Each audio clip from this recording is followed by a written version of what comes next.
నేను ఇంకా యేసు ప్రభులోనే మునిగిపోయా ఉన్నాను సార్. ఇంకా ఆ టైంలో అది చదువుకుంటూ ఉన్నాను అనమాట.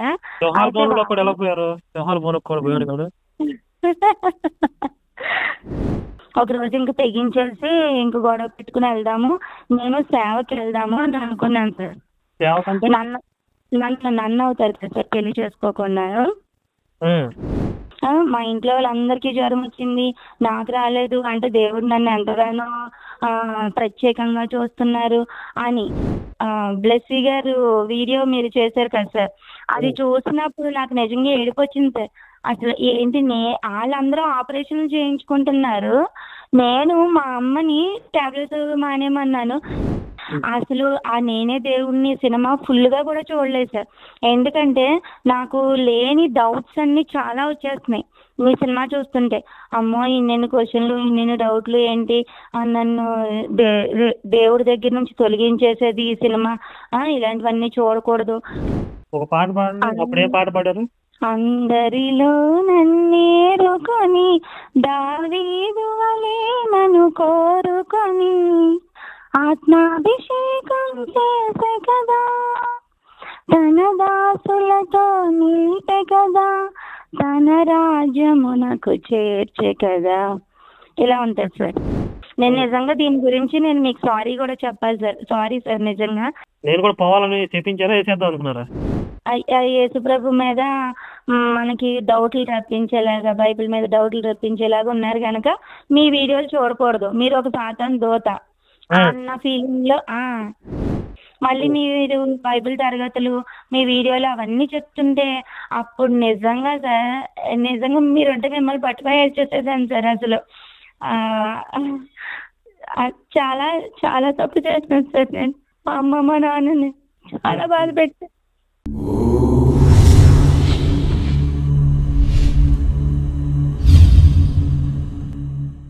హలో మేడం, మాట్లాడతారా? మాట్లాడుతాను మేడం. హలో సార్, నమస్తే సార్. నమస్తే సార్. అదే సార్, నేను ఫస్ట్ హిందూగానే ఉండేదాన్ని సార్. మాది రాజమండ్రి అనమాట. మేమందరం హిందువులమే సార్. మా ఫ్యామిలీ అంతా హిందూ ఫ్యామిలీయే. మా అమ్మగారు నన్ను పూజలు అవన్నీ చేయించి అవన్నీ బాగానే చేయించేవారు. నేను గోదావరికి అది వెళ్ళి స్నానాలు చేయడం, కార్తీక మాసం దీపాలు అవన్నీ చేసేదాన్ని. అయితే నేను ఇంటర్కి వచ్చిన తర్వాత మా ఇంటి పక్కన ఎవరో మీటింగ్ పెడుతుంటే వాళ్ళు సాక్ష్యం చెప్తారు కదా సార్, యేసు నిజదేవుడు, నేను నిజదేవుడిని కనుక్కున్నాను అని చెప్తా ఉన్నారనమాట. చెప్తూ ఉంటే అప్పుడు నాకు ఏంటి నిజదేవుడు ఏంటి, నిజమైన దేవుడు ఏంటి అంటే మన దేవుళ్ళ అబద్ధమైన దేవుళ్ళ ఏంటి వీళ్ళు ఇలాగ అంటున్నారు అలా అని నాకు ఒక క్వశ్చనింగ్ స్టార్ట్ అయింది సార్. అప్పటి నుంచి ఇంటర్లో ఉన్నప్పటి నుంచి అనమాట. అలాగా ఇంటర్లో ఉన్నప్పటి నుంచి ఇంకా ఆ క్వశ్చన్ మీద నేను రీసెర్చ్ లాగా చేశాను అనమాట. ఎవరు నిజమైన దేవుడు ఏంటి అలాగని క్వశ్చన్ చేసుకుంటూ ఉంటుంటే అంతలోకి మా ఫ్రెండ్ కాలేజ్లో అమ్మాయి నన్ను తీసుకెళ్ళింది అనమాట చర్చ్కి. అప్పుడు ఎగ్జామ్స్ టైం ఒకటి కావడం వల్ల ఇంకా సెక్యులరిజం ఒకటి ఉంటుంది కదా సార్ మనకి, అందరి దేవుళ్ళు ఒకటే అన్న భావన మీద. తర్వాత ఎగ్జామ్స్ ఒకటి మంచి మార్కులు వస్తాయి, పాస్ అవుతాము అన్నట్టు నేను ఇంకా అలాగా చర్చికి వెళ్ళడం స్టార్ట్ చేశాను సార్. ఇంటర్ నుంచి చర్చికి వెళ్తే మంచి మార్కులు వస్తాయని చెప్పారా? అంటే ఎగ్జామ్స్ కదా, మంచి మార్కులు వస్తాయి, నువ్వు పాస్ అవుతావు ఎగ్జామ్లోను అలాగని చెప్పి మా ఫ్రెండ్ తీసుకెళ్ళింది అనమాట సార్. రాస్తారంట ఎగ్జామ్. అయితే అలాగని తీసుకెళ్ళింది. తర్వాత ఏమో పరిశుద్ధాత్మ ఆత్మ ఈ ఆత్మ అనుకుంటూ చెప్పుకుంటూ వచ్చారు సార్. అలాగ వింటూ ఉన్నాను నేను. అయితే మామూలుగా ఇంక ఎగ్జామ్కి వెళ్ళి వచ్చేసి అయిపోయింది. ఇంటర్ ఫస్ట్ ఇయర్ అయిపోయింది, inter second year, inter first year fail అయిపోయింది సార్. చర్చికి వెళ్ళాను కానీ ఫెయిల్ అయిపోయింది సార్. రాలేదు. చర్చికి వెళ్ళాను కానీ ఫెయిల్ అయింది కదా, చర్చికి వెళ్ళావు కాబట్టి ఫెయిల్ అయింది. ఏమో సార్. మీ ఫ్రెండ్ ఏముంది? పని ఇంకేమనలేదు సార్. ఇంకా దేవుడి గురించి అప్పుడు ఏమంటారు సార్, ఇలా ఫెయిల్ అయిపోతే ఏమంటారు, నువ్వు చదవలేదు కనుక ఫెయిల్ అయ్యావు అని అంటారు అనమాట. అదేంటి అలాగని సార్. అయితే ఇప్పుడు ఇంకా అప్పుడు 17 ఏళ్ళు కదా సార్. అప్పటి నుంచి నాకు ఇప్పుడు 38 years సార్. ఈ ఇన్ని సంవత్సరాలు కూడా నేను ఇంకా యేసు ప్రభులోనే మునిగిపోయా ఉన్నాను సార్. ఇప్పుడు ఇప్పుడు వచ్చాను కనుక నాకు ఒక కళ్ళు తెరుచుకున్నా గనక కాల్ చేశాను సార్ మీకు. Very good. ఎలా తెచ్చుకునే కళ్ళు జ్ఞానం ఎలా కలుగుతుంది? అదే అదే చెప్తాను సార్. ఇప్పుడు 17 సంవత్సరాల నుంచి వెళ్తానే ఉన్నాను సార్. అలాగే ఇంటర్, డిగ్రీ అన్నీ ఆ చదువు అంతా అవుతుంది, అట్లా వెళ్తూనే ఉన్నాను నేను. మా అమ్మగారికి అది అబద్ధం చెప్పుకుంటూ, ఆదివారాలు కూడా ప్రైవేట్ క్లాసులు ఉన్నాయి, హిందీ ఎగ్జామ్స్ ఉన్నాయి, అలా అని చెప్పుకుంటూ అబద్ధాలు చెప్పి ఆదివారాలు చర్చిలకి అట్లా వెళ్తూనే ఉన్నాను సార్. తర్వాత డిగ్రీ సెకండ్ ఇయర్లో నేను బాప్తిజం కూడా తీసుకున్నాను సార్, ఇంట్లో తెలియకుండానే. మంచి పని చేశారు. ఇలాగ తీసేసుకున్నాను, అయిపోయింది. ఇది తర్వాత నేను ఏం చేశానంటే సార్, ఇంకా నాకు ఈ డిగ్రీ అయిన తర్వాత బీఈడీ కూడా అయింది. మా అమ్మగారు వాళ్ళు మ్యాచెస్ చూస్తున్నారు అనమాట. మా అమ్మగారు వాళ్ళు తిడుతూనే ఉన్నారు అప్పటికొచ్చి, అమ్మ నువ్వు అసలు వెళ్తున్నావు, పక్కనేమో నీకు మ్యారేజ్ చెయ్యాలి, నువ్వు ఇలా ఉండకూడదు అలా ఉండకూడదు అని తిడుతూనే ఉన్నారు, కొడుతూనే ఉన్నారు. అయినా కూడా నేను అదంతా మీరు కొంచెం చెప్పిన తర్వాత కొంచెం గ్యాప్ లో నాకు ఏమైనా డౌట్స్ ఉంటే అడుగుతా. మీరు చెప్పుకుంటూ వెళ్ళిపోయారు అనుకోండి, నాకు అర్థం కావట్లేదు కొన్ని. ఇప్పుడు ఫస్ట్ మీ ఇంట్లో తెలియకుండా వెళ్ళారు, తర్వాత మళ్ళీ మీ అమ్మ వాళ్ళు కొడుతున్నారు తిడుతున్నారు అంటే వాళ్ళకి ఎలా తెలిసింది మళ్ళీ? అప్పుడు నేను ఇంకా పూజలు చేయకూడదు. వినాయక చవితి వచ్చింది సార్ ఒకసారి. వినాయక చవితి వచ్చినప్పుడు వినాయక చవితి నోములు, నాకు సరిగ్గా గుర్తులేదు, నోములు అనుకుంటా సార్. మాకు సోమవారం నోములు ఉంటాయి మా ఇంట్లోని.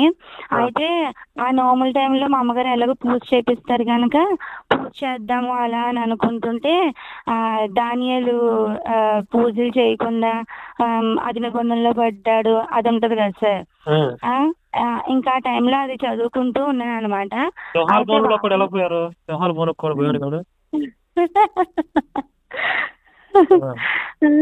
సార్ అప్పుడు సర్లే నేను ఇంక దెబ్బలైనా తినాలి కానీ దేవుడికి అయితే దండం పెట్టకూడదు అనేసి ఇంకా గట్టిగా ఫిక్స్ అయిపోయాను అనమాట. ఇంకా అలా ఫిక్స్ అయిపోయి ఇంకా దెబ్బలు మా అమ్మగారు కొడతానే ఉన్నారు సార్. అలా కొట్టినా సరే నేను ఇంక దండం పెట్టలేదు. డిగ్రీలోనే సార్, డిగ్రీ థర్డ్ ఇయర్ ఎప్పుడో సార్. అంటే ఒక 20 సంవత్సరాలు 20 సంవత్సరాల వయసులో కూడా కొట్టారా మీ అమ్మ?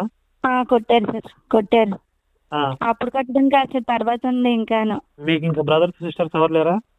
అన్నయ్య ఉన్నాడు సార్. ఆయన ఏం చేస్తాడు?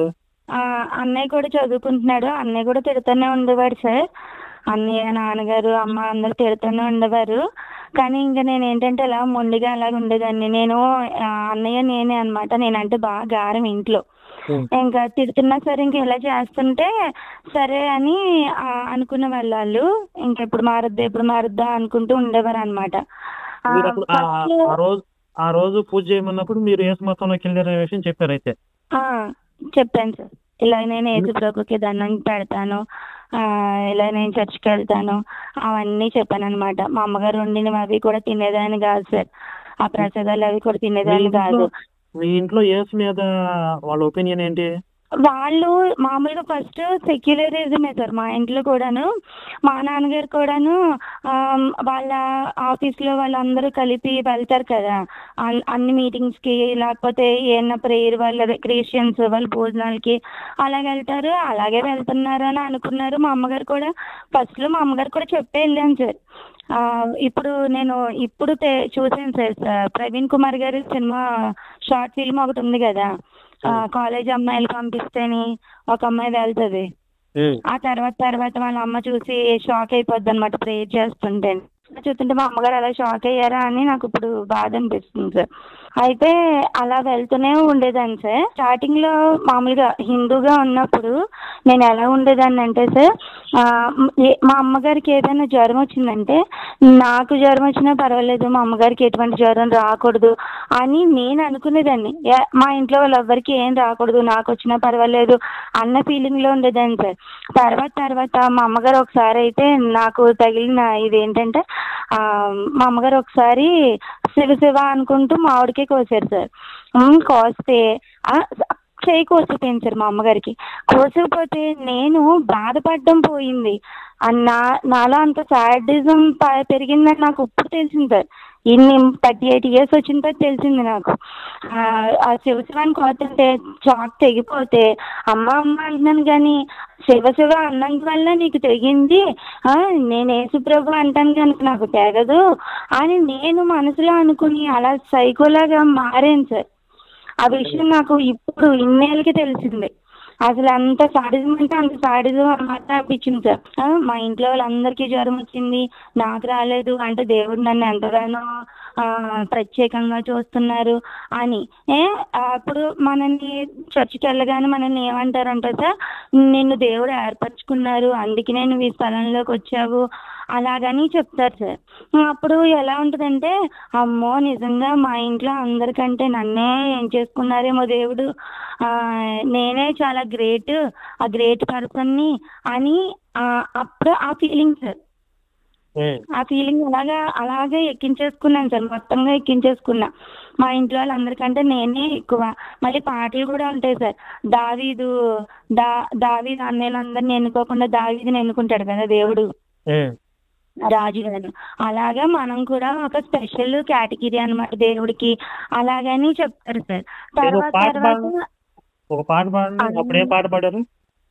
అందరిలో నన్నేరుకొని దావీదు వలె నన్ను కోరుకొని ఆత్మాభిషేకం చేసే కదా, తన దాసులతో నిలిపే కదా, తన రాజ్యమునకు చేర్చే కదా. ఇలా ఉంటుంది సార్. మిమ్మల్ని చర్చిలో నిలబెట్టి పాటలు పాడించారా ఇలాగా? ఇక్కడ నేను వెళ్ళే చర్చిలో అలాగా కాదు సార్. ఆ సేవకులు ఉంటారు, వాళ్ళే పాడతారు అనమాట. మమ్మల్ని బయటకు వచ్చిన వాళ్ళని అలా పాడించారు. మీరు ఏ చర్చికి వెళ్ళేవారు? Pentecost mission sir. తణుకులోనా?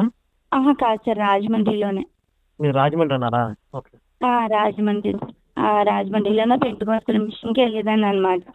అయితే ఇలాంటి ఒక సైకోయిజం స్టార్ట్ అయింది అనమాట నాకు. ఆ విషయం నాకు ఇప్పుడు తెలిసింది సార్.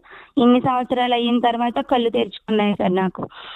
తర్వాత స్టార్టింగ్ లో ఎలా ఉంటుందంటే, టీవీ అది చూడకూడదు, సినిమాలు చూడకూడదు, చాలా మంచిగా ఉండాలి, అబ్బాయిలతో మాట్లాడకూడదు.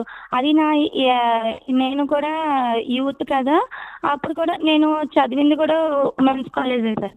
అయితే నేను ఇంకా అబ్బాయిలతో మాట్లాడేదాన్ని కాదు, టీవీలు సినిమాలు చూసేదాన్ని కాదు, చాలా బుద్ధిగా ఉండేదాన్ని. అప్పుడు అవన్నీ చూసేటప్పటికి మనలోనే ఒక మార్పు వచ్చేసింది. నేను చాలా మంచిగా ఉన్నాను, చాలా పరిశుద్ధంగా ఉన్నాను అన్న ఫీలింగ్ లోనే ఉన్నాను సార్ నేను. అలాంటి ఒక ఫీలింగ్ లోనే ఉన్నాను సార్. అయితే దాంట్లోంచి ఒక సైకోయిజం వస్తుంది, ఒక జాత్యాంకారం వచ్చేస్తుంది అని అర్థం కాలేదు సార్ నాకు. ఇట్లాగే అవుతుంది. తర్వాత అప్పుడు నాకు పెళ్లి చూపులు చూశారు సార్. పెళ్లి చూపులు ఒక 2 పెళ్లి చూపులు అయ్యేటప్పటికి వాళ్ళు పేరెంట్స్ వచ్చారనమాట. ఇంకా పెళ్లి సంబంధాలు ఏం కుదరలేదు. కానీ నేను ఏం చేశానంటే, ఈ టౌలీలు అవన్నీ తీయడం, బొట్టు తీయడం అన్నీ స్టార్ట్ చేసేసాను సార్. ఒకరోజు ఇంకా తెగించేసి ఇంక గొడవ పెట్టుకుని వెళ్దాము, నేను సేవకి వెళ్దాము అని అనుకున్నాను సార్. నన్ను అవుతారు కదా సార్, పెళ్లి చేసుకోకుండా నన్ను అవుదాం అనుకుని ఇంకా ఈ చౌలీలు అవన్నీ తీసేసి వెళ్ళాను అనమాట.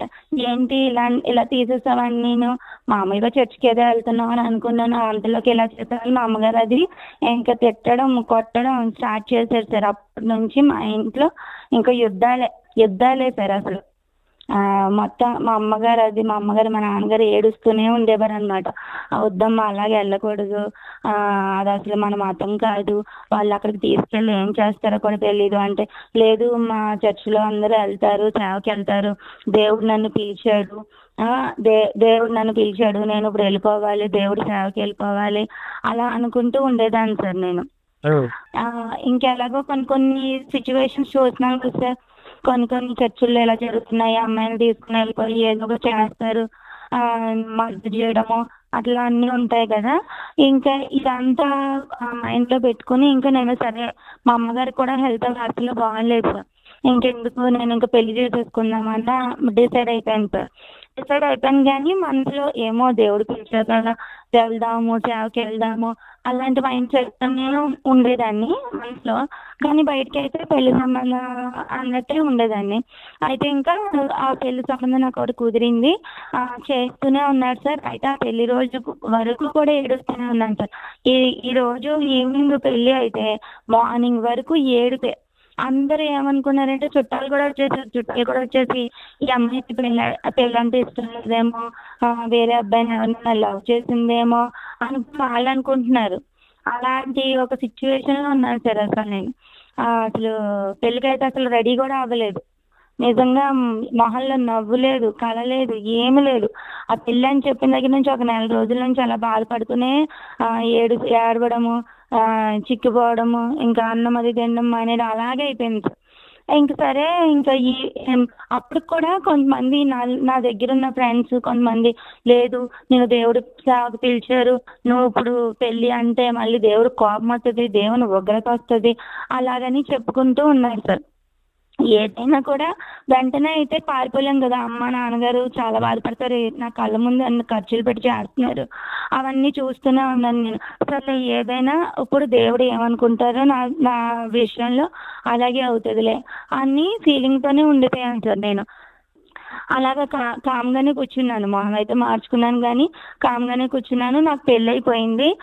సరే, ఇంక పెళ్ళి అయిపోయిన తర్వాత ఇంకా ఈ పెళ్లి లైఫ్ నాది, ఒక వివాహం చేసుకున్నాను నేను. ఇంకా దీని ద్వారా నేను నడవాలి అన్నట్టే ఉన్నాను సార్. అలాగా ఇంకా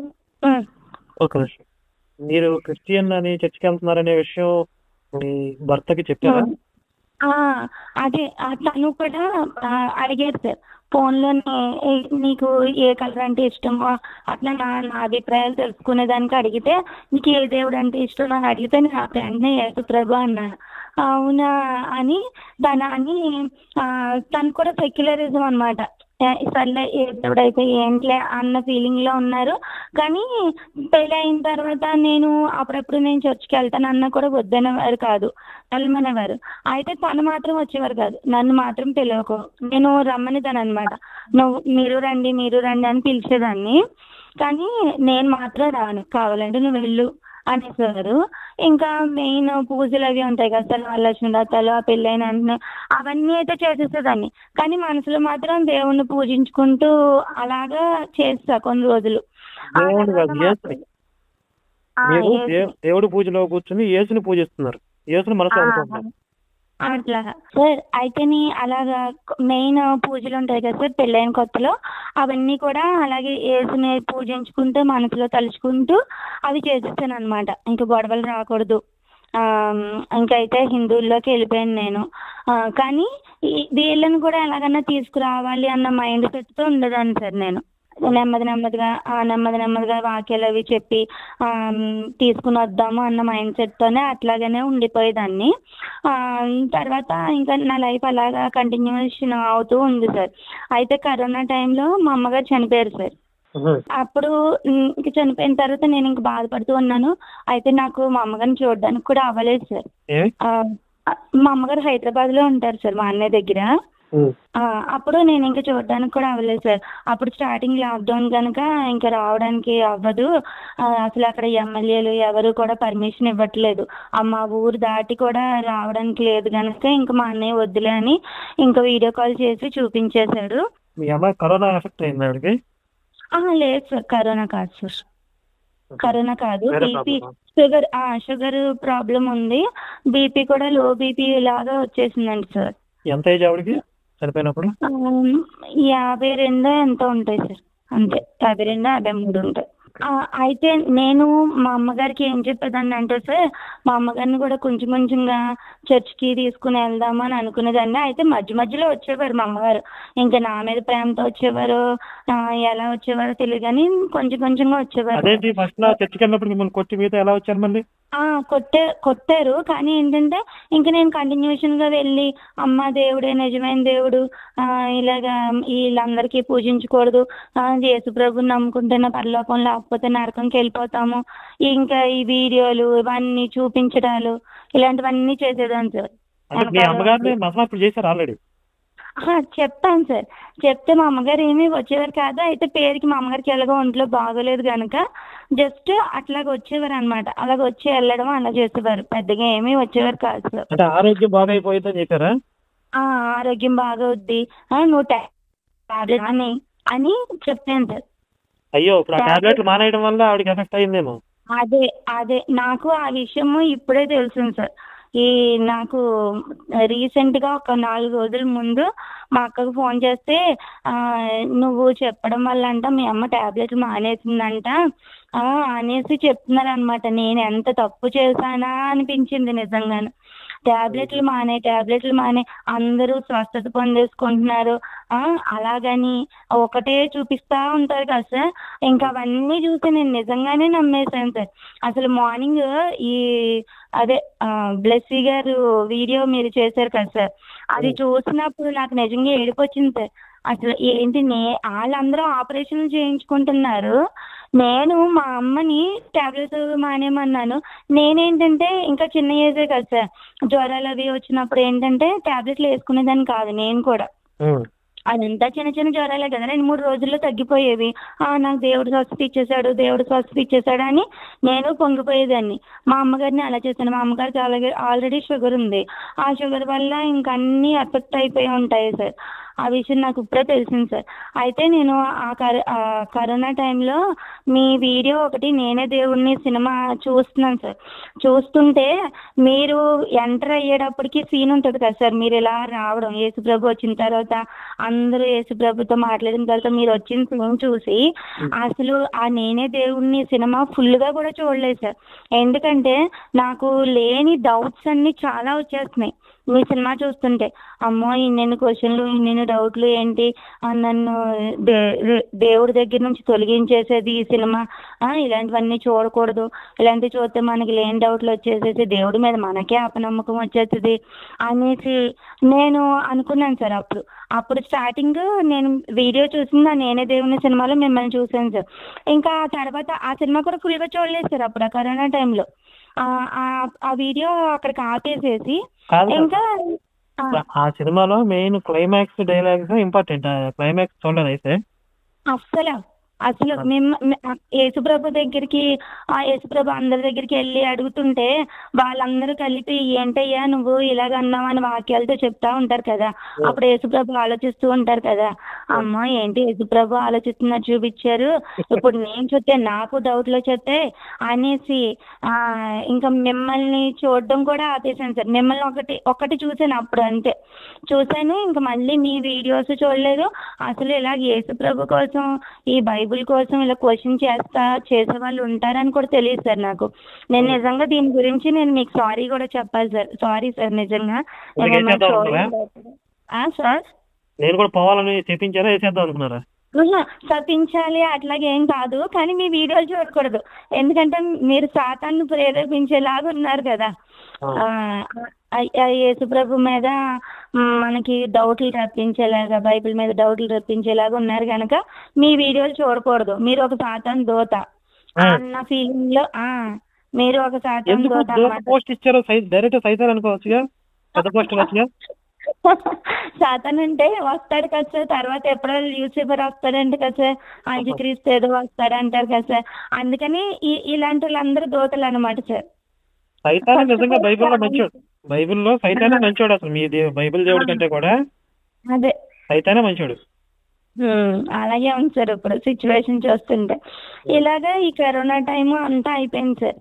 మళ్ళీ 2024 మొన్న మేలో మా నాన్నగారు చనిపోయారు సార్. మా నాన్నగారు ఏంటంటే మా నాన్నగారికి కొంచెం స్మోకింగ్ అలవాటు ఉంది. దానివల్ల లంగ్స్ ప్రాబ్లం వచ్చి ఎక్కువ రోజులు ఏమీ కాదు సార్, జస్ట్ 4 days ఉండి హాస్పిటల్లో ఊపిరి ఆడక వెంటిలేటర్ మీద ఉండి చనిపోయారు అనమాట.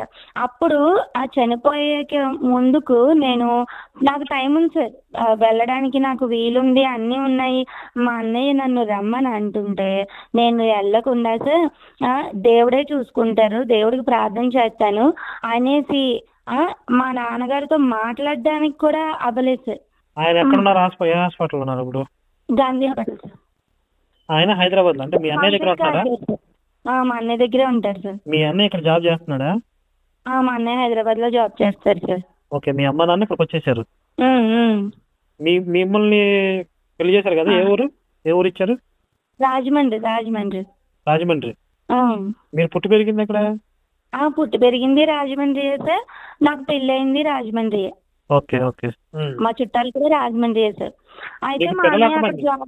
పిల్లలా సార్? ఇద్దరు సార్. ఏం చదువుతున్నారు? 7th ఒకళ్ళును, 3rd ఒకళ్ళు సార్.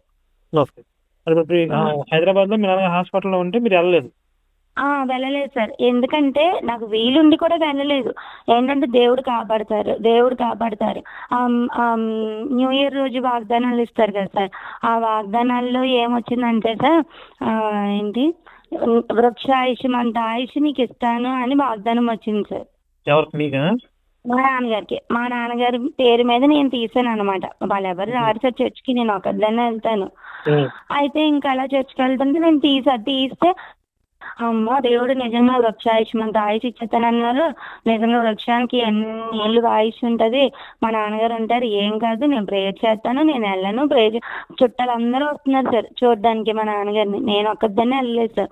అయితే ఇంకా రాత్రికి రాత్రే మా అన్నయ్య బాగా సీరియస్ అయిపోయింది అనమాట. మా నాన్నగారు అన్కాన్షియస్ అయిపోతే ఇంకా మా అన్నయ్య కాల్ చేసి రమ్మంటే, నేను తర్వాత రోజు ఈవినింగ్ కి రిజర్వేషన్ చేయించుకున్నాం బస్సు. అయితే ఇంకా వెంటనే వచ్చేయాలి, అసలు నాన్నగారు అన్కాన్షియస్ ఉన్నారు అని అంటే వెంటనే వెళ్ళిపోయాను సార్. వెళ్ళిపోతే అసలు మా నాన్నగారు అమ్మ అన్న 2 అక్షరాలు పేదాలతో అలా పలికారు సార్ వెంటిలేటర్ మీద.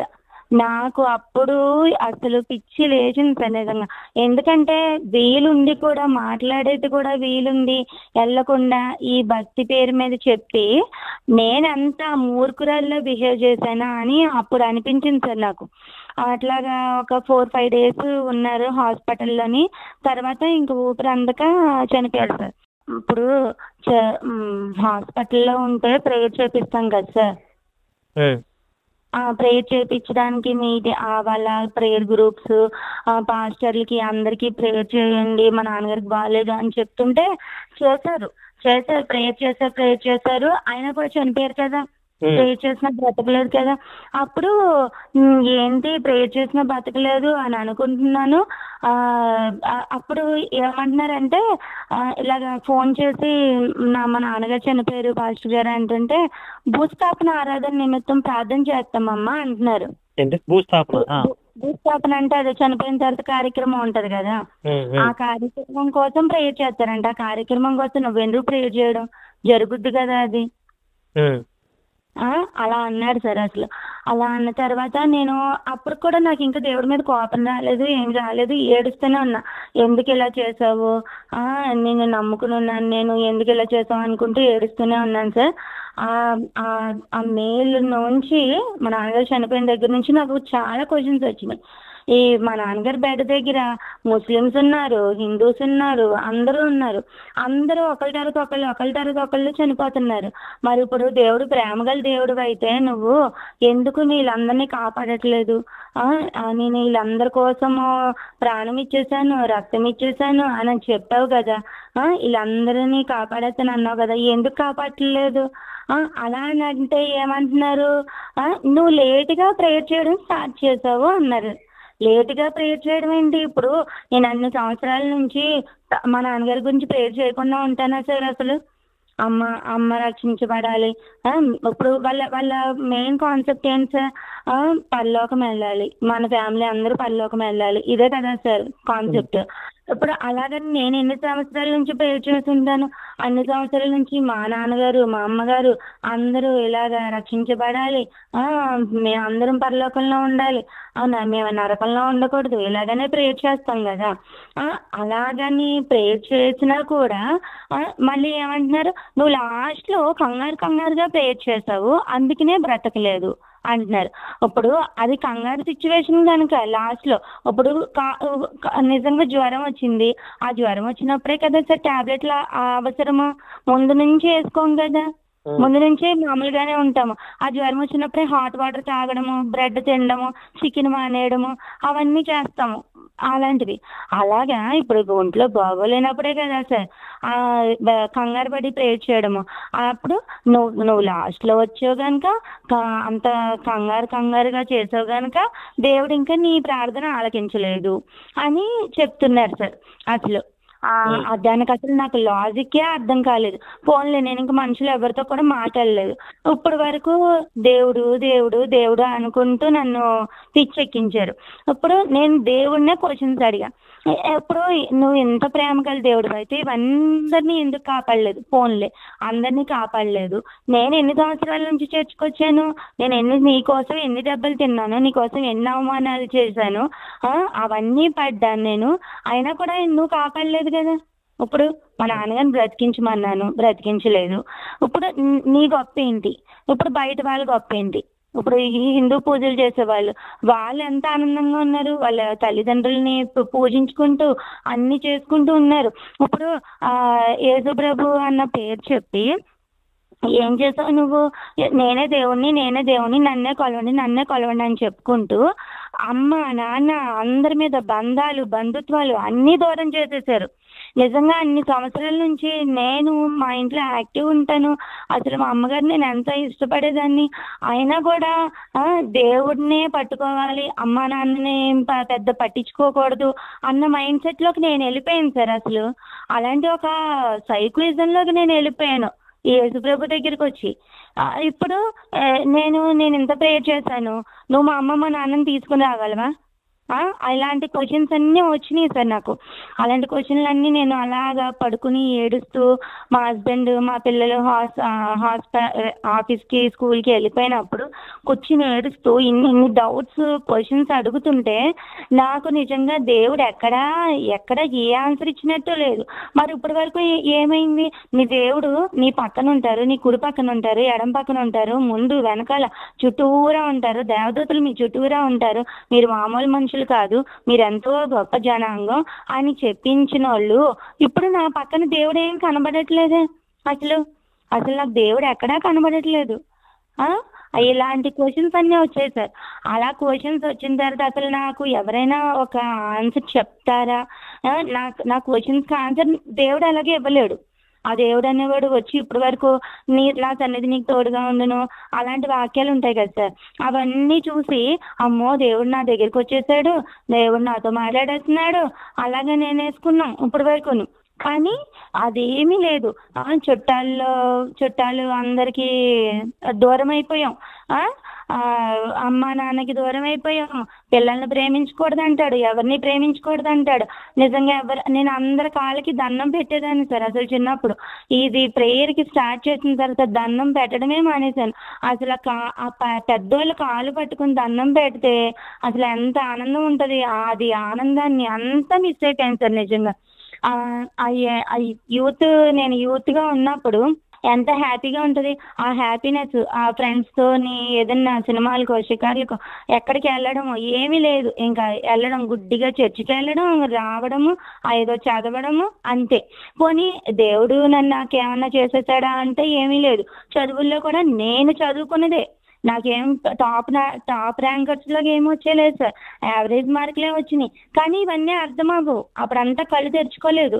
ఇప్పుడు మొన్న మే నుంచి నాకు క్వశ్చనింగ్ స్టార్ట్ అయింది సార్. ఆ క్వశ్చనింగ్ స్టార్ట్ అయిన తర్వాత అసలు ఇలాంటి క్వశ్చన్స్కి ఎవరైనా దేవుణ్ణి అడుగుతారా, అసలు ఇలాంటివి ఎవరికైనా వస్తాయా, నాకే వచ్చాయా అని నేను ఒక లాజికల్గా ఆలోచించి ఇట్లా వీడియోలు చూస్తూ ఉంటే మళ్ళీ మీ వీడియో దొరికింది సార్. మళ్ళీ మీరు బైబిల్ తరగతులు మీ వీడియోలు అవన్నీ చెప్తుంటే అప్పుడు నిజంగా మీరంటే మిమ్మల్ని పట్టుకొని చేసేదాన్ని సార్. అసలు చాలా చాలా తప్పు చేస్తున్నాను సార్. నేను మా అమ్మ మా నాన్నని చాలా బాధ పెట్టాను. ఇప్పుడు అమ్మ నాన్న ఉన్నారు లేరు, ఏం చేశాడు దేవుడు అనుకుంటూ. అంటే ఇప్పుడు ఎవరైనా ఇప్పుడు ఒక చెడ్డ పని చేసి అమ్మ నాన్నని బాధ పెట్టడం వేరు, ఒక ఏదో అబ్బాయిని ప్రేమించో అట్లా చేసి బాధ పెట్టడం వేరు. ఈ దేవుడి పేరు చెప్పుకుని మంచి పేరు చెప్పుకుని ఆ సైకోయిజంలో మారిపోవడం ఏంటో అసలు ఎంత బాగోకపోయినా నేను ఇక్కడే ఉండి ప్రేయర్ చేస్తాను, మా నాన్నకి బాగైపోద్ది అని అనుకోవడం ఏంటో. ఇప్పుడు మా అమ్మగారు ఎలాగో నాకు దక్కలేదు. జస్ట్ నేను ఒక 5 days 6 days ముందు వెళ్ళినా మా నాన్నగారు బాగానే ఉన్నారు కనుక నాతో ఏదో ఒకటి మాట్లాడతారు కదా, అలా చక్కగా మాట్లాడి మా నాన్నగారితో ఆ 4 రోజులన్నా స్పెండ్ చేద్దాను కదా. అది లేదు, ఇది లేదు, అలాగైపోయింది సార్ నిజంగా నా లైఫ్. ఆ తర్వాత నుంచి ఇంకా అప్పటి నుంచి మీ వీడియోలు, బైబిల్ తరగతులు అన్ని చూడడం స్టార్ట్ చేస్తుంటే నేను కూడా అడిగాను సార్ అప్పుడు స్టార్టింగ్ లో, మరి అప్పుడు యెహోవా దేవుడు నన్నే పూజించాలి లేకపోతే మిగతా వాళ్ళందరినీ చంపేస్తాను, నన్ను పూజించిన వాళ్ళందరినీ చంపేస్తాను అంటుంటే ఎందుకు తన్నే పూజించాలి, ఎవరో ఒకళ్ళు ఏ దేవుడైతే ఏంటి వాళ్ళని పూజించుకోవచ్చు కదా అని నేను అడిగితే, అయ్యో ఇప్పుడు వేరే విగ్రహాలకు దండం పెట్టిన వాళ్ళందరూ వాళ్ళ పిల్లల్ని బలులు ఇచ్చేస్తున్నారంట, ఆ చిన్నపిల్లల్ని బలి ఇచ్చేస్తున్నారని దేవుడికి బాధ వచ్చేది, మిమ్మల్ని పట్టేసుకున్నారు అందుకని దేవుడికి కోపం వస్తుంది అని అనడం. చనిపోయారనుకో, ఎవరైనా చనిపోయారనుకో దేవుడు పరలోకంలో తీసుకుని వెళ్ళిపోయాడు అనడం. లేదంటే ఒకవేళ తన మార్గం విడిచేసి ఇప్పుడు మామూలుగా ఫస్ట్ బాప్తిజం తీసుకుని మంచిగా భక్తిగా పెరిగి అన్నీ అయిన తర్వాత కొంచెం తాగటానికి మళ్ళీ బ్యాక్ సైడ్కి వెళ్ళిపోయారు అనుకో, దేవుని ఉగ్రత వచ్చేసింది అందుకే చనిపోయాడు అన్న. మరి దేవుడు ప్రేమ గల దేవుడు అయితే ఉగ్రత ఎందుకు వచ్చింది? ఈ క్వశ్చన్స్ కన్నిటికీ ఆన్సర్ ఏంటి అసలు? బైబిల్ చదివారా? బైబిల్ చదివాను సార్. బైబిల్ దేవుడి క్యారెక్టర్ ఎలా అనిపించింది మీకు చదువుతుంటే? అదే సార్, నేను స్టార్టింగ్ లో చదువుతున్నప్పుడు నేను ఇలాంటి క్వశ్చన్స్ అడిగేదాన్ని. ఏంటి ఇప్పుడు వీళ్ళందరినీ ఎందుకు చంపేయడం, ఎందుకు చంపక్కర్లేదు కదా, చాలా ఎవరో ఒకళ్ళు ఏ దేవుడు అయితే ఆ దేవుని పూజించుకోవచ్చు కదా, పోన్లే నిజంగా దేవుడే ఆయనే గొప్ప దేవుడు అనుకుందాం. ఇప్పుడు తను తండ్రి అయినప్పుడు మొత్తం ఆ పిల్లలు ఆ ఫ్యామిలీ అందరినీ కూడా తన వైపుకే తిప్పుకోవాలి కదా, హిందువుల్లాగే అదే క్రిస్టియన్స్ లాగే ఆ యెహోవా దేవుని పూజించినట్టుగానే ఉండొచ్చు కదా. అప్పటికప్పుడే వాళ్ళందరూ కలిపి దూడం చేస్తారు కదా, ఆహరోను దూడం చేసినప్పుడు చంపేయడం అవన్నీ ఎందుకు అసలు? ఆ పాటలన్నీ ఎందుకు? మళ్ళీ అస్తమాను మాటికి నన్ను దేవుడని కొలవండి అనుకుంటూ వెళ్ళడం ఎందుకు? అలాంటప్పుడు ఊరికి చంపేయడం కాదు. ఇప్పుడు అప్పుడు విషయం పక్కన పెట్టండి సార్, ఇప్పుడు నిజంగా ఆయనే నిజమైన దేవుడు, అయ్యో మీరందరూ నరకంకి వెళ్ళిపోతున్నారు అని అనుకుంటే ఆకాశంలోంచి గట్టిగా స్వరం వినిపించి, అరే మూర్ఖం జనులారా, వీళ్ళందరూ విగ్రహాలుగా అవన్నీ పూజించకూడదు, నన్ను పూజించండి, ఇదిగో ఇక్కడ నరకం ఉంది, నరకంకి వెళ్ళిపోతారు అని చెప్పచ్చు కదా నిజంగా దేవుడు అయితే. అది లేదు. నిజంగా మీరు చెప్పిన బైబిల్ అదేంటిది తరగతులు, ఆ తరగతులు అవన్నీ వింటుంటే తెలిసింది సార్ నిజంగా మెయిన్ కార్యక్రమాలు, ఆ మెయిన్ ఈ ఒక్క పాయింట్ చెప్తారు ఇంకా ఒక్క పాయింట్ వదిలేసారు. ఈ కోడిని ఎలా కొయ్యండి, ఆ మేకని ఎలా కొయ్యండి, అది పెట్టండి, బలి ఇవ్వండి, అలాగా అన్నీ చేసుకుంటా జాత్యాహంకారం అది మీరు అన్నారు సార్, అసలు ఆ మాట కూడా నాకు తెలియదు. అది ఏంటంటే అది నాలో కూడా చాలా వచ్చేసింది సార్ అసలు. ఎందుకంటే వీళ్ళందరూ క్రిస్టియన్స్, సారీ వీళ్ళందరూ హిందూస్, నేను క్రిస్టియన్ని, నేను చాలా గొప్పదాన్ని, నేనే దేవుడు నన్ను పరలోకం తీసుకెళ్తారు. మళ్ళీ సార్ ఒకవేళ డబ్బున్న వాళ్ళు ఉంటారు కదా సార్, ఇప్పుడు మన చుట్టాల్లోనూ మన చుట్టుపక్కల డబ్బున్న వాళ్ళు ఉంటారు. ఆ డబ్బున్న వాళ్ళందరూ కూడా డబ్బున్న వాళ్ళందరూ ఏంటంటే హిందువులు పూజించుకుంటారు, వాళ్ళందరూ ఏమోనేమో నరకంకి వెళ్ళిపోతారు. నేను డబ్బు లేకపోయినా, నేను అంత గొప్పదాన్ని కాకపోయినా మనం పరలోకంకి వెళ్తాం, మనమే గొప్ప ఇంక ఇదే పట్టుకుంది సార్ అసలు. ఆ పిచ్చి అంతా వదిలి నిజంగా ఇప్పుడు మా పెద్దోళ్ళకి కాళ్ళకి కనబడితే పెద్దోళ్ళు కాళ్ళకి దండం పెడతారు సార్. నిజంగా వాళ్ళ కాళ్ళు పట్టుకుంటే నాకు ఎంత ఏడుపు వచ్చేసిందో సార్. చాలా సంవత్సరాలు అయిపోయింది సార్ అసలు. మొన్న నా వరలక్ష్మి వ్రతంకి ఒక ఆవిడ నన్ను తీసుకెళ్ళి తాంబూలం ఇచ్చి పసుపు రాస్తే నా కాళ్ళకి, అప్పుడు నిజంగా ఎంత ఏడుపు వచ్చేసిందో సార్ అసలు. ఏంటి నేను ఇంత ఆనందాన్ని వదిలేసుకున్నాను నేను అనిపించింది సార్. కానీ నేను మిమ్మల్ని ఇప్పుడు ఇది నాది వీడియో పెడతారు కదా సార్, వాళ్ళందరినీ అడుగుతున్నాను. నేను ఇంకా కన్ఫ్యూజన్లోను డౌట్లోనే ఉన్నాను సార్. దేవుడా కాదా అదంతా పక్కన పెడితే ఇప్పుడు నా మనసులో అసలు ఎవరికి దేవుడికి దండం పెట్టాలో కూడా తెలియట్లేదు సార్. అసలు ఎవరి దేవుడు అని తెలియట్లేదు. ఎందుకంటే ఇన్ని సంవత్సరాల నుంచి వీళ్ళందరూ సాతాన్లు అని చెప్పేశారు. వీళ్ళందరూ ఈ వెంకటేశ్వరుడు ఏంటి, శివుడు ఏంటి, అందరూ సాతాన్లు, వీళ్ళందరినీ పూజించకూడదు, వీళ్ళేమో పరిశుద్ధంగా లేరు, వీళ్ళేమో పెళ్లిళ్ళు చేసుకున్నారు, బంగారు ఆభరణాలు ధరించారు, ఇవన్నీ చెప్పుకుంటూ వచ్చారు. నేను అలాగే ఫీల్ అయిపోయాను. ఇప్పుడు నిజంగా వాళ్ళ దగ్గరికి వెళ్ళలేను. మొన్న నేను నిజంగా మా ఇంట్లో శివుడి ఫోటో ఉంటుంది సార్, మా సార్ దండం పెట్టుకుంటారు. శివుడికి దండం పెట్టుకోవడం కాదు, అట్లాగా పని చేసుకుంటూ ఆ శివుడి ఫోటో చూసుకుంటూ నేను అసలు ఎవరికి దండం పెట్టను, నేను ఆయనకి దండం పెట్టాలా, నీకు దండం పెట్టాలా, అసలు సృష్టించేసింది ఎవరు, అసలు దేవుడు ఎవరు, అలాంటి ఒక కన్ఫ్యూజన్ లో ఉన్నాను సార్ నిజంగా. కానీ ఈ పూజలు అవన్నీ చేస్తుంటే నాకు మళ్ళీ రీసెంట్ గా కార్తీక మాసం గోదావరికి అది స్నానంకి వెళ్ళాను సార్. అప్పుడు నిజంగా నాకు చాలా ఆనందం వచ్చింది. కానీ దండం అయితే పెట్టలేదు. దండం అంటే మామూలుగా మా హస్బెండ్ తో వెళ్ళిపోతాను కానీ ఇంకా ఎవరనేది ఒక క్లారిటీ లేకుండా ఉన్నాను సార్. అంటే ఇప్పుడు మనం దేవుడిని నమ్ముకోకపోయినా మన లైఫ్ లో జరిగేవన్నీ జరుగుతాయి. ఇప్పుడు ఈ ప్రవీణ్ కుమార్ గారు తీసే షార్ట్ ఫిలిమ్స్ అవి చూస్తున్నాను సార్. ఒక అతను పాస్టర్ గారికి నూనె రాస్తే పాస్టర్ గారికి రాసినా కూడా చనిపోతాడు కదా. చనిపోతుంటేని అప్పుడు అతను అంటాడు, ఇది మనం ప్రేయర్లు చేసినా నూనెలు రాసినా మనకు మరణం అనేది వస్తే అది వచ్చేస్తుంది అంతే. మన వ్యాధి అనేది పోదు. ఆ టైంలో మరణం అనేది సంభవించాలని అంటే సంభవించేస్తుంది. అలాంటివన్నీ చూసినప్పుడు నిజంగా మనం ఎవరికి దండం పెట్టినా దండం పెట్టకపోయినా మన లైఫ్ లో జరుగుతాయి. కానీ మనకు ఒక సపోర్ట్, మనం ఒకళ్ళని నమ్ముకుంటున్నాము అనేది ఉంటది కదా. అలాంటిది ఒక క్లారిటీ కూడా లేకుండా ఉంది సార్ నాకు. ఓకే, ఇప్పుడు మీకు ఎంతవరకు క్లారిటీ ఉంది? బైబిల్ దేవుడి ఫేక్ అనేది క్లారిటీ ఉందా? అదే సార్ చెప్తున్నాను. ఇప్పుడు కంప్లీట్ గా నాకు ఫేక్ అని రావట్లేదు. నేనైతే తిడుతూ నేను ఇప్పుడైతే ఎవరికి దండం పెట్టట్లేదు సార్. ఆ మే నుంచి ఇప్పటి వరకు నేను యేసు ప్రభుకి ప్రేయర్ చేయడం లేదు, మోకాళ్ళు వేయడం, బైబిల్ చదవడం అదేమీ లేవు సార్. దానికి తోడు మేము బైబిల్ మా సార్ అనుకోకుండా బాక్స్ లో పెట్టేసేసి దాంట్లో పెట్టేసారు సార్ పైన. బైబిల్ తరగతులు ఎపిసోడ్స్ అన్ని చూసారా? అన్ని కాదు సార్, మధ్య మధ్యలో అన్ని చూస్తున్నాను. అట్లా కాదు, మీరు మొత్తం చూడండి. మీకు తెలుసుకోవాలని ఉంది కదా, తెలుసుకోవాలి అనుకున్నప్పుడు టైం పెట్టాలి, దానికి సంబంధించి నేర్చుకోవాలి. మీరు ఫస్ట్ బైబిల్ క్లాసెస్ ఎపిసోడ్స్ అన్ని చూస్తే అసలు ఈ బైబిల్ ఎవరు తయారు చేశారు, యేసు మతం ఎలా తయారయ్యింది, ఇది ఎలా ప్రచారంలోకి వచ్చింది, దాని వెనకాల ఉన్న అబద్ధాలు ఏంటి, డొల్లతనం ఏంటి, ఇవి మొత్తం మీకు క్లారిటీగా అర్థమైపోద్ది. కృషిపాల్ గారు చెప్పింది కూడా విన్నాను సార్. అప్పుడు నాకు ఒక క్లారిటీ వచ్చింది సార్.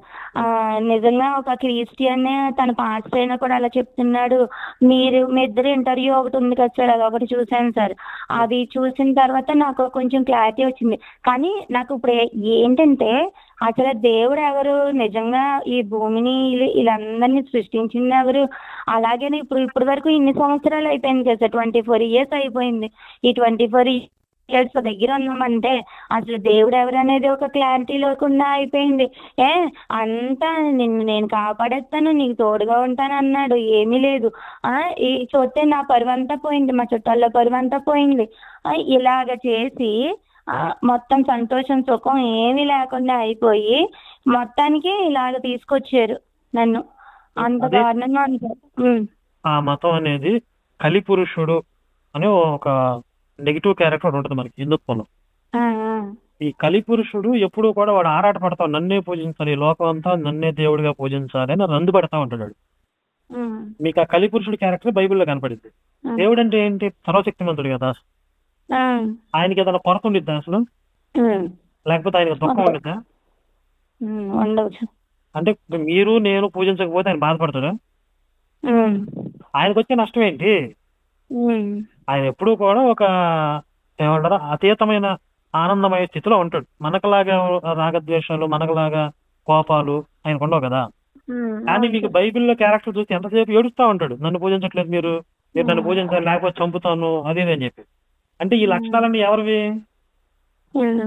రాక్షస లక్షణాలు కదా ఇవన్నీ, కలిపురుషుల లక్షణాలు. మీరు ఆ బైబిల్ ఇంకొకసారి చదవండి. ఆ క్యారెక్టర్ చదువుతుంటే మీకు యావగింపు వస్తుంది. నాకైతే అసహ్యం వేసింది. బైబిల్ తీసి పైన పడేసారు సార్ మా సారు. సన్సెట్ మీద పడేసారు. అసలు నేను బైబిల్ కూడా చూడటం లేదు. ఇంకా మీ బైబిల్ తరగతులు ఒకటే మీరు బైబిల్ తరగతులు ఒకసారి చూడండి, మొత్తం సిరీస్ అంతా చూడండి, 60 ఎపిసోడ్లు దాకా ఉన్నాయి. తర్వాత మీకు హిందుత్వంలో దేవుడు ఎవరు ఏంటి అనేది మీరు ఇంకా లోతుల్లోకి వెళ్లే కొద్దీ మీకు తెలిసింది.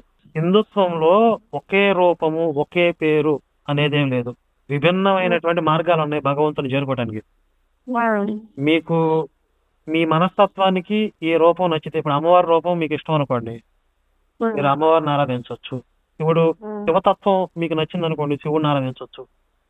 విష్ణుతత్వం మీకు నచ్చితే విష్ణువుని ఆరాధించవచ్చు. ఇలా పరమాత్మని ఏ రూపంలోనైనా దర్శించగలిగేటటువంటి వెసులుబాటు ఉంది హిందుత్వంలో. కానీ ఉన్నది ఒక్కటే పరమాత్మ, ఒక్కడే దేవుడు, ఒక్కడే ఈశ్వరుడు. అనేక రూపాలు తీసుకుని అనేక అవతారాలు ధరిస్తున్నాడు ఆయన. ఒక్కొక్క సందర్భంలో ఒక్కొక్క అవతారం తీసుకుంటున్నాడు. అందులో మీకు ఏ అవతారం నచ్చిందో అంటే, నా మైండ్ సెట్ కి ఒకటి నచ్చింది. ఇప్పుడు పుర్రికో బుద్ధి జహ్మకో రుచి అంటారు కదా. కొంతమందికి రాముడు అంటే ఇష్టం, కొంతమంది హనుమంతుడు అంటే ఇష్టం, కొంతమంది కృష్ణతత్వం ఇష్టం. కానీ మనం ఏ రూపాన్ని పట్టుకున్నా, ఏ తత్వాన్ని పట్టుకున్నా మనస్ఫూర్తిగా మనం సంపూర్ణ శరణాగతి చేసి ఆయన్ని, అదే ఆయన చెప్పిన బోధనని కానీ ఆయన చూపించిన మార్గాన్ని కానీ మనం త్రికరణ శుద్ధిగా పాటించాలి. అప్పుడు ఆయన మనల్ని ఉద్ధరించేటప్పుడు బాధ్యత తీసుకుంటాడు. కాబట్టి మీకు ఏ తత్వం ఇష్టం అనేది మీరు ఒకసారి పరిశీలించుకోండి. మీకు రాముడు నచ్చుతున్నాడా, కృష్ణుడు నచ్చుతున్నాడా, శివుడు నచ్చుతున్నాడా, అమ్మవారు అటువైపు వెళ్ళాలనిపిస్తుంది, ఏదో ఒక రూపాన్ని ఒక తత్వాన్ని పట్టుకోండి. ఏదైనా ఒకటే, ఏదైనా పర్వాలేదు. దేవుడు పేరు చెప్పి నిజంగా సైకో లాగా సాడిస్ట్ లాగా నేను తయారయ్యాను సార్. ఆ విషయం నాకు ఇన్ని సంవత్సరాలకే తెలిసింది సార్. నిజంగా నేను ఎప్పటి నుంచి నచ్చుకునేది అదే. మీకు చర్చిల్లో వాళ్ళు జాంబీలు తయారు చేస్తున్నారు, పిచ్చోళ్ళని తయారు చేస్తున్నారు. వాడు వారం ఎందుకు మీటింగ్లు పెట్టినప్పుడు, ఇప్పుడు యేసుని నమ్ముకుంటే పరలోకం అన్నారు కదా, మీరు నమ్ముకున్నారు కదా, అయిపోయింది, వదిలేయాలిగా. ఇప్పుడు యేసుని నమ్ముకున్నావు, పరలోకం వచ్చేసింది, ఇంట్లో కూర్చొని హ్యాపీగా నీ పని నువ్వు చేసుకుని నీ కుటుంబాన్ని చూసుకోవాలని చెప్పాలి కదా. ఒప్పుకోరట్లుగా. నువ్వు చర్చికి వెళ్ళాలి, నెల 10% కట్టాలి. తర్వాత మళ్ళీ నీకు ఎక్కడ విశ్వాసం పోయిద్దు అని చెప్పి నిన్ను తానబెడతా ఉంటారు, నిన్ను రెచ్చగొడతా ఉంటారు. మళ్ళీ ఎక్కడ హిందుత్వం వైపుకి వెళ్ళిపోతారని చెప్పి హిందుత్వం మీద ద్వేషాన్ని పెంచుతా ఉంటారు. ఇదంతా ఏంటి? ఇదంతా ఒక మార్కెటింగ్ సిస్టమ్. అక్కడ ఒక పిచ్చోళ్ళని తయారు చేసి సైకలాజికల్ గా పేషెంట్ ను తయారు చేస్తున్నారు. అక్కడ మీరు సైకలాజికల్ గా పేషెంట్ అయిపోయి మళ్ళీ మీలో ఏదో కాస్త మంచి లోపల మిగిలి ఉంది కాబట్టి మళ్ళీ దాని నుంచి బయటికి రాగలిగారు. అసలు నేను మీ వీడియోలు చూసే అవ్వలేదు సార్, ఈ మాట చెప్తున్నాను. మీ వీడియోలు చూసి అయ్యానేమో అని అనుకుంటారు అందరూ, అందుకని చెప్తున్నా. నాకు డౌట్స్ వచ్చిన తర్వాత ఏది ఎవరు నాకు ఎవరైనా ఆన్సర్ చెప్పగలరా? ఇప్పుడు దేవుడు నీ పక్కనే ఉన్నారు, నా సన్నిధి నీకు తోడుగా వచ్చును, ఈ యెహోవా నీకు తోడుగా ఉండను అని ఎన్నో పెద్ద వాక్యాలు అన్ని చెప్తా ఉన్నారు. సెల్ ఫోన్లు తెరిస్తే కూడా అదే కదా, ఎవరు చూసినా ఓ దేవుడు అనుకుంటా బాగుతున్నారు. అవన్నీ చూసి దేవుడు మనకు తోడుగా ఉన్నారని అనుకుంటున్నాం. చూస్తే ఈ వాక్యాలు ఏంటి సార్, తల్లిని సన్మానించాలి, తండ్రిని సన్మానించాలి అని చెప్తారు. ఇంతకీ లాస్ట్కి వచ్చి ఏముండదు. ఇంకా తల్లి తండ్రి మీద కూడా గౌరవం ఉండకూడదు, భర్త మీద కూడా గౌరవం ఉండకూడదు. ఇంకెప్పుడు కూడా దేవుడు అంతే. పెద్దోళ్ళు ఎవరికి కూడా దండాలు పెట్టకూడదు, వంగి దండం పెట్టడం అలా చేయకూడదు. అందరినీ ప్రేమించాలంటారు, అందరినీ ప్రేమించాలని చెప్తూ మన ఇంట్లో వాళ్ళనే మనం ద్వేషించేలాగా చేస్తున్నారు సార్. అసలు ఈ విషయం నాకు తెలుసుకుంటే అమ్మ నేను ఎంత బాధ పెట్టానా అనిపించింది సార్. అసలు ఎంత దారుణంగా నేను బిహేవ్ చేశాను. మా అమ్మ, మా నాన్నగారు, మా అన్నయ్య ఎంత ఏడ్చుంటారు నా గురించి. అసలు నాకు తలుచుకుంటేనే బాధేస్తుంది. ఇప్పుడైతే అమ్మ నాన్న లేరు కానీ నాకు సిగ్గేస్తుంది సార్. నిజంగా ఎవరితోన్నా ఈ మాటలు అవన్నీ చెప్పడానికి కూడా నీకు సిగ్గేస్తుంది. అసలు ఇంత దారుణంగా నేను తయారైపోయాను. నేను నా అంతటి నేనే సైకోలాగా. అసలు అమ్మ అంటే నాకు ఎంత ఇష్టం, మా అమ్మగారు అంటేని. అలాంటిది మా అమ్మకి ఏదైనా అయిందనుకో, ఇది యేసుప్రభుని నమ్ముకోలేదు కదా అందుకు నీకు ఇలాగ అయ్యింది, బాగా అయ్యింది అన్నట్టు నేను మారిపోయాను. అసలు అదేం సైకోయిజం, అదేం సాడిజం, ఇదేం భక్తి. అసలు నాకు ఎంత పిచ్చి లేస్తుందంటే సార్, అసలు అమ్మో నేను ఎలా తయారైనా ఇన్ని సంవత్సరాలు ఎంత అలాగా బిహేవ్ చేశానా అనిపిస్తుంది సార్. అసలు మీకు ఇక్కడ అర్థం కావాలి, ఇప్పుడు హిందుత్వంలో ఉన్నప్పుడు ఎలా ఉన్నారు, దాంట్లోకి పోయిన తర్వాత ఎందుకు పేషెంట్ అయిపోయారు అంటే, అక్కడ ఏం పని చేస్తుంది, ఒక దుష్ట శక్తి పనిచేస్తుంది అక్కడ. ఈ కలిపురుషుడు అనేవాడు మనుషుల్ని ఇలా తయారు చేస్తున్నాడు, అందరినీ సైకోలుగా జాంబీలుగా మార్చేసి లోకాన్ని పాడు చేయాలని చూస్తాడు. ఇప్పుడు హిందుత్వంలో ఒక భక్తుడు ఉన్నాడు, ఆయన తల్లిదండ్రుల సేవలో ఉన్నాడు, అవును. బయట దేవుడు ప్రత్యక్షం అయ్యి పిలిచాడు భక్తుడిని. మరి నేను దేవుడిని వచ్చాను నీకు అనుగ్రహించడానికి, నీకు దర్శనం ఇస్తాను రా అంటే, కాసేపు వెయిట్ చేయి, నేను తల్లిదండ్రుల సేవలో ఉన్నాను అని అంటాడు. ఆ దేవుడు కోపం రాలా. అదే బైబిల్ దేవుడు అయితే రాళ్ళతో దాగొట్టించేవాడు. వెంటనే వెళ్ళిపోవాలిగా. మరి పౌలు వాళ్ళు అందరూ అలాగే వెళ్ళిపోయారుగా. ఇప్పుడు అదే చెప్తారు, అమ్మ నాన్నని బంధాలని అన్ని వదిలేసి వెళ్ళిపో అంటే. మనకి హిందుత్వంలో తల్లిదండ్రులకి అంత ఉన్నతమైన స్థానం ఉంది. అదే సార్, అదే సార్, అసలు అమ్మా నాన్నని కళ్ళ ముందున్న అమ్మా నాన్నని గౌరవించకుండా, భక్తి చేయకుండా ఎక్కడో ఉన్నోడిని పట్టుకుని ఊరేగాను. ఇప్పుడు వీళ్ళు వెళ్ళిన తర్వాత, వీళ్ళు నా దగ్గర దూరం అయిపోయిన తర్వాత అప్పుడు నేను తెలుసుకున్నాను. ఇప్పుడు నాకు ఎవరు నాకు ఇప్పటి వరకు దేవుడిని నమ్ముకున్నాను, ఆయన వచ్చేసి నాకు ఏమన్నా అమ్మ నాన్న ఇస్తాడా? దేవుడిని నమ్ముకోలేదు, మీరు యేసుని నమ్ముకున్నారు. క్లియర్ గా ఉండాలి. మీరు నమ్ముకుంది యేసుని, దేవుడిని కాదు. యేసుకే దిక్కు లేదు. అదే అదే ఆయనకే దిక్కు లేక నా దేవుడా నన్ను ఎందుకు వదిలేసావు ఏడ్చాడు. మీరు ఆయన దేవుడు అంటారేంది? అవును. చదివారా మీరు? సువార్త చదివారా? చదివాను సార్. యేసు ఎన్నిసార్లు పారిపోయాడు? చాలా సార్లు సార్. కొండ నుంచి కొండ మీద సావడానికే వచ్చాడు అంటారు కదా, ఎందుకు ఎన్నిసార్లు పారిపోయాడు? ఆ మాటకి ఏమంటారు సార్, తన సమయం ఇంకా రాలేదు. వచ్చినప్పుడు కూడా ఏడ్చాడు కదా. వచ్చినప్పుడు కూడా ఏమన్నాడు? తండ్రి నా యొద్ద నుండి గిన్నె తప్పించు అన్నాడుగా. తప్పించు అన్నారు. కింద పడే చిడుచుకుపోయారుగా. అవును. మళ్ళీ చెరువు మీద ఎక్కిన తర్వాత ఏడ్చాడుగా. సమయం వచ్చిన తర్వాత వచ్చేసింది వెళ్ళిపోతున్నా అన్నాడా? అదే. ఇంకా ఇప్పుడు వచ్చింది సావడానికి సమయం ఏంటి? వచ్చి చచ్చిపోతే పని అయిపోద్ది కదా, పని అయిపోద్ది కదా. అన్ని సార్లు పారిపోయాడు, చివరిలో కూడా ఏడ్చాడు. అంటే ఆయనకి చచ్చిపోవటం ఇష్టం లేదు. ఆ ఇస్కరియోతు యోధ పట్టిస్తే తప్ప దొరకలేదు ఆయన. ఎందుకు దొరకలేదు? ఎక్కడో కొండల్లో అడవుల్లోకి వెళ్ళి ఎందుకు దక్కున్నాడు? ఇస్కరియోతు యోధ ఆ రహస్యమైన ప్రదేశంలో దాక్కుంటే అక్కడ తీసుకెళ్లి సైనికుల్ని ఆయన్ని ముద్దు పెట్టుకుని ఈయనే యేసు అని చెప్తే తప్ప దొరకలేదు. యోధ పట్టించకపోతే ఇప్పుడు కూడా దొరికేవాడు కాదు. అసలు యేసు మాత్రమే ఉండేది కదా, యోధ చేశాడు దరిద్రుడు. సరే, మీరు ఒకసారి మొత్తం బైబిల్ చదవండి, బైబిల్ క్లాసెస్ చూడండి. హిందుత్వం గురించి మనకి నల్లట బుక్ లో ఉన్నట్లుగా అంత ఈజీగా అంత సింపుల్ గా ఉండదు. హిందుత్వం చాలా పెద్ద సబ్జెక్టు. అది మీరు వివరంగా తెలుసుకోవాలనుకుంటే కొంత టైం పట్టిద్ది. మీరు ఇప్పుడు నా వీడియోస్ లో కొంత మీకు హిందుత్వం గురించి తెలిసింది. తర్వాత మన గురువులు ఉన్నారు, కొంతమంది మంచి మంచి విషయాలు చెప్తారు. మీరు అక్కడ కూడా చాలా విషయాలు నేర్చుకోవచ్చు. మీకు ఇంకా ఇప్పుడు అసలు ఎవరికి దండం పెట్టాలి అని ఒక కన్ఫ్యూజన్ లో ఉన్నాను సార్. అసలు నేను సర్వాంతర్యామి, సర్వవ్యాపకుడు, ఈ సృష్టి మొత్తం విష్ణు స్వరూపం. మీరు ఉదయాన్నే లేచి ప్రత్యక్ష నారాయణుడు, సూర్యుడిని ప్రత్యక్ష నారాయణుడు అంటారు. మీరు సూర్యుడికి నమస్కరించినా అది పరమాత్మకు నమస్కరించినట్లే. లేదు, మీ దగ్గరలో ఉన్నటువంటి ఏ టెంపుల్ కైనా వెళ్ళండి, ఏ గుడికైనా వెళ్ళి అక్కడ ఏ రూపం ఉన్నా, ఏ అమ్మవారు, ఏ దేవత ఉన్నా నమస్కారం చేయండి. అది పరమాత్మకే. పరమాత్మ లేని స్థానం లేదు సృష్టిలో. సరేనా? సృష్టిని పూజించకూడదు అని మళ్ళీ అదొకటి. ఇప్పుడు ఈ సన్నాసులకి సృష్టికర్తను పూజించాలి. ఈ సన్నాసులకి అర్థం కాదు ఏంటంటే, వీళ్ళ సృష్టికర్త అనేది ఎక్కడ కుర్చీలో కూర్చుంటాడు ఎక్కడో దూరంగా. అంటే వాళ్ళ సృష్టికర్త ఒక గదిలో కూర్చుంటాడు, ఒక గది వరకు పరిమితం. ఆ గది దాటి వాళ్ళ సృష్టికర్త లేడు. అదే గదిలో కూర్చుని ప్రేయర్ చేయాలి, బయటకు వెళ్ళకూడదు, లోకం అంతా ఎంజాయ్ చేయకూడదు ఒకటి. తర్వాత ఏమో నీ సెల్ ఫోన్లు కూడా నాకు ఈ మధ్య కొంచెం అలవాటు అయింది సార్. ఎందుకంటే అప్డేట్ ఫోన్లు అవి చూడకూడదు, కంప్యూటర్లు అవి నేర్చుకోకూడదు, అప్డేట్ అవ్వకూడదు. అంటే అప్డేట్ అని అనరు దాని పాపం. ఆ పాపంలోకి వెళ్ళకూడదు. బయట ప్రపంచంతో సంబంధాలు ఉంటే వాళ్ళు ఆ ఇదంతా మూఢభక్తి తీసుకొస్తారు. దాంట్లో మిమ్మల్ని పట్టి ఉంచడం అనేది సాధ్యం కాదు వాళ్ళకి. వాళ్ళ గ్రిప్ నుండి ఎక్కడ తప్పించకపోతారని చెప్పి బయట ప్రపంచంతో సంబంధాలు ఉండకూడదు అంటారు. అది వాళ్ళ స్ట్రాటజీ. ప్రతి చర్చలో జరిగేది ఇదే. ప్రపంచంతో డిస్కనెక్ట్ చేసేస్తారు ఫస్ట్. మీకు మీ బ్రెయిన్ లో ఎంతసేపు యేసు భజన దశంభాగాలు, నేను పరలోకం వెళ్ళిపోతాను, ఈ 2-3 ముక్కలు తప్ప మీ బ్రెయిన్ లో ఇంకేం ఉండకూడదు. ఇక మీరు ఆ భ్రమలో, ఆ పిచ్చిలో బతికేయాలి అంతే. ఇప్పుడు మమ్మల్ని ఏమో టాబ్లెట్లు వేసుకోవద్దు అంటారు. వాళ్ళకి షుగర్లు వచ్చినాయని టెస్టులు చేయించుకోవడాలు, వాళ్ళకి అలజోళ్ళు పెట్టుకోవడాలు, వాళ్ళ మందులు వాడాలు. జాన్వికి ఇక్కడ అద్భుతాలు జరుగుతుంది, చిటికలో అద్భుతాలు జరుగుతుంది. వాళ్ళ ఆవిడకి ఏమైందో చూశారు కదా, ఆవిడ కళ్ళద్దాలు పెట్టుకున్నాడు. నేను పొద్దున్న అదే చూసాను సార్ వీడియో, పొద్దున్నే చూసాను మీ వీడియో.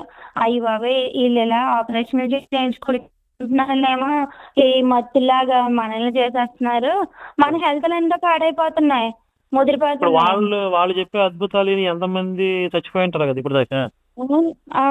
అప్పుడేమో నువ్వు పరలోకంకి వెళ్ళావు, దేవుడు నేను పరలోకం తీసుకెళ్ళిపోతున్నారు అని అంటారు. మరి ఏం పోలేదు, బ్లెస్సి పరలోకం పోవచ్చుగా, దేవుడి మీద నమ్మకం, వాళ్ళ దేవుడి మీద నమ్మకం ఉంటే నమ్మకం పెట్టుకుని.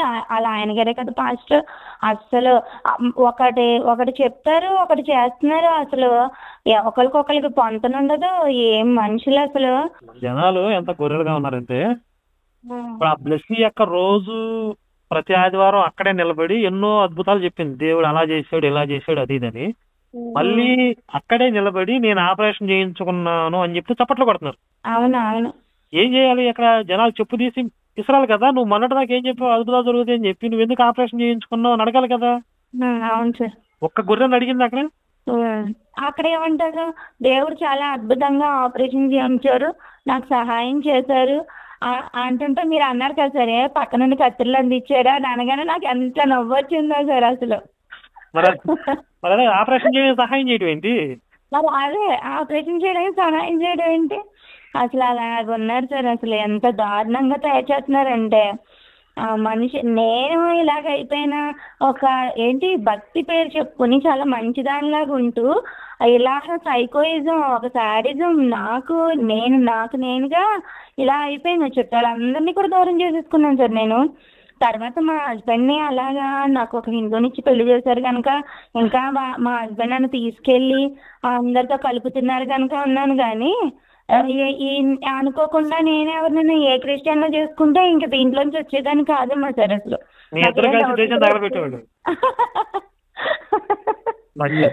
మీకున్న పిచ్చికి మీకు లాంటి సైకో క్యారెక్టర్ తగిలింది అనుకోండి, మీ చుట్టుపక్కల వాళ్ళు నడిపించేవాడు. అందరం కలిపి చేద్దాం సార్ అసలు.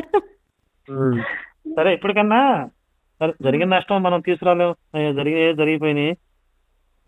ఇప్పుడు పూర్తిగా మీ బాధ్యత అని అనలే, మిమ్మల్ని తయారు చేశారు అలాగా, మీరు అందులో ఒక వ్యక్తి, మీరు కావాలని చేసుకోరు కదా మీ అమ్మ నాన్నల విషయంలో. కానీ మీ వల్ల ఇంకేదన్నా మంచి చేయగలిగితే, ఇప్పుడు మీకు జరిగిన నష్టం ఇంకెవరికి జరగకూడదు, ఓ 10 మందిని ఎడ్యుకేట్ చేద్దాం, 10 మందికి మీ ఎక్స్పీరియన్స్ చెప్పి అక్కడ ఇలా జరుగుతుంది అని ఆ బురదలో ఇంకెవరు పడకుండా చూద్దాం అని మీ వంతు ప్రయత్నం మీరు చేయండి. మీ వల్ల జరిగిన నష్టం ఏదో ఉందో దానికి కొంచెం కాంపన్సేషన్, నష్టపరిహారం మన వల్ల మంచి జరిగింది అని చెప్పుకోవడానికి ఉంటుంది. ఇప్పుడు మీ ఆడియో అలాగా మేము పబ్లిష్ చేస్తాం, దీని ద్వారా కొంతమందిలో అన్న ఆలోచన కలిగిద్ది. అలాగే మీ చుట్టుపక్కల ఉన్న వాళ్ళని కూడా కొంచెం అర్థమయ్యేలా చెప్పండి ఆ పిశాచి గురించి, ఆ మత ప్రచారాల గురించి. అది మన వంతు మనం చేయటం, అంతకు మించి ఏం చేయలేము. ఇక మీ పరిధిలో మీరు పని చేయండి, మా పరిధిలో పని చేస్తాం అంతే. అంతే సార్, అంతే సార్. శ్రీలక్ష్మి గారికి నమస్తే చెప్తాను సార్. అలాగే అలాగే. మీ శ్రీలక్ష్మి గారి ఫ్యానా సార్? శ్రీలక్ష్మి గారి ఫ్యానా? మీ ఫ్యానే సార్ ఫస్ట్, తర్వాత శ్రీలక్ష్మి గారు. ఓకే సరే, నేను మాట్లాడిస్తాను. ఆవిడ ఇప్పుడు లేరు, ఎప్పుడన్నా ఉన్నప్పుడు మీకు ఫోన్ చేసి మాట్లాడిస్తాను. ఇది టైటిల్ ఏం పెడతారు సార్, ఎలా నేను చూడాలి? నేను మీకు మేడం లింక్ పంపిస్తారు మీకు పెట్టిన తర్వాత. Okay sir, okay. సరే అమ్మా ఉంటా. మీకు ఏమైనా డౌట్స్ ఉంటే మళ్ళీ ఎప్పుడైనా మాట్లాడదాం, వీడియోలు చూస్తూ ఉండండి. సరే సార్, నమస్తే సార్. ఓకే అమ్మా, ఓకే.